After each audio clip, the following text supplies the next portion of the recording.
We never thought we would be asking who put smallpox virus inside a cardboard box and left it in a storage room. Who came near it and how dangerous was it? ABC's chief medical editor, Dr. Richard Besser, starts us off with answers. Tonight, real alarm about how 6 vials of smallpox, one of history's most feared viruses, were left in a low-security FDA laboratory for decades. Forgotten in a refrigerated storage room at the National Institute of Health in Bethesda, Maryland. If this material is infectious and these vials had broken, what could have happened? There is a potential that someone could have contracted the disease. The vials, believed to be from the 1950s, were discovered 1 week ago when the contents of the storage room were being moved. Opening that box, workers saw an alarming label, Variola. That's smallpox.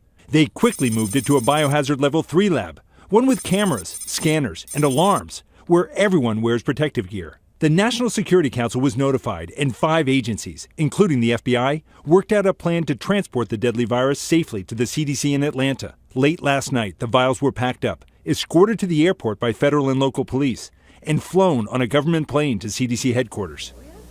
Smallpox, which is highly contagious, killed 2 million people a year as recently as 1967. But it was wholly eradicated after an unprecedented worldwide campaign to get people vaccinated.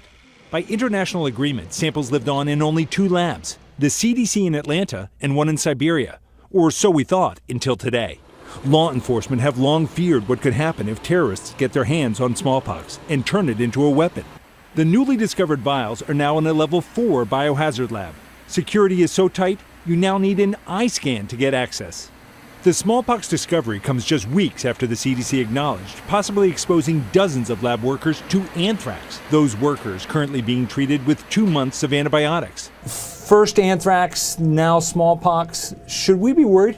In both of these cases, which are unfortunate, CDC's response was swift and deliberate to ensure public safety and to try to get to the root cause of what had happened. The good news here is these vials were not open, so no one was endangered. And if the virus did get out, thankfully we have vaccine that would have protected anyone who was exposed.